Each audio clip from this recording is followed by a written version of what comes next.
aba babandize kwimuritsira abaturage abo mu katawuni akabuyamba nabwanyuma ko bashyitsire aha mwanya guberiguruho umukoro abari kurwanira ubwabe bw'abana betongore bitari bimwe na bimwe bajumirira abantu bagizire ngo nabensho nince mu district ya Rakai abaguhindura umurimo ugurubatira ubwabe bw'abana ukira mununga bari kubakoze imirimo yibatashe merekora ngo bwamaraya amwe n'abandi abariko bahinzira batsiri bato amawire katugamba timuyamba mwe muri rogi ezina abana b'emyaka 15 nga bo bali ku business erije mutegedde emotoka zisomba kuva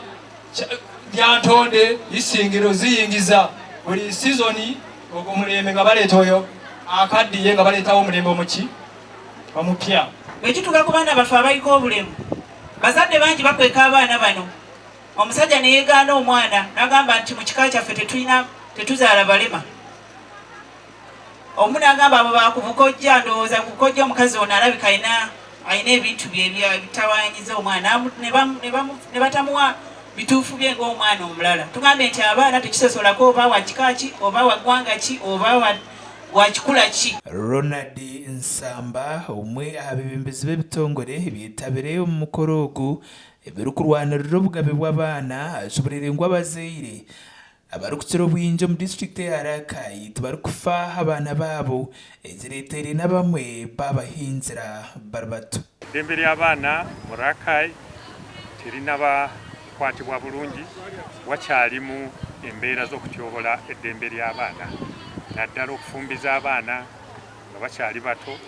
abaana bakozesebwa emirimu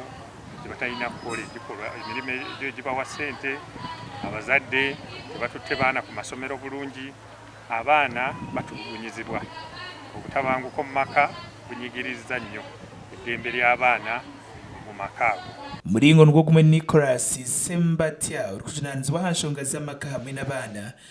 district ya Rakai nagira ngo buri kwezi kumwe batunge emishango y'okurubatira obugabe bw'abaana etari hansi y'etaano ugu nagira ngo obwire obwingi abaana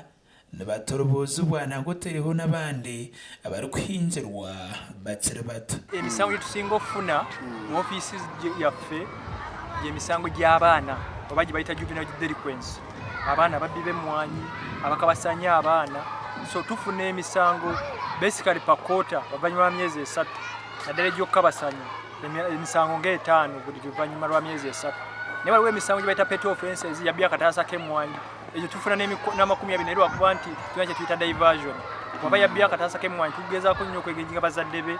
tulabe nti ekifo si buli mwana nti gavumenti egamba nti omwana si wakwira mu institutions ate niko kweyanangiriza gavumenti okutaho obuli bwona obukwongera sente mu kitongole ky'amaka hamwe n'abaana omu gavumenti z'ebyange zitari zimwe na zimwe babaase kurwanisa okurubatirira obugabe bw'abaana ekitongole kyaffe ng'ekya probation naddala okuviira ku minisitule ya gender tandika ku national level bajeti yaffe ekyali ntini nnyo ku bajeti yonna yonna otunuulira ddala nga tuli wansi wa 1%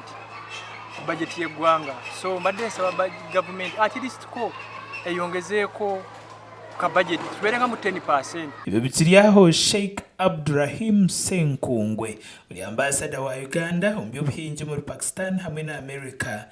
yashobora kwari kuza kutwara kwetumbita kw'abantu aba mu government ya rwagati ogedde ku nsonga y'entambula nga abatukirira abaana wansi tebalina ntambula nyakuba nyongera okugenda waggulu makama bange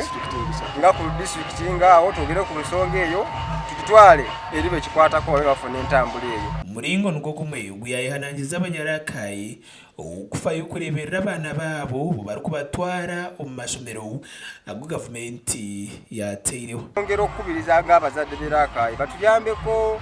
okubanga abaana baleke batwala nnyo mu ggwanga nti ennimi twagala okulima kubanga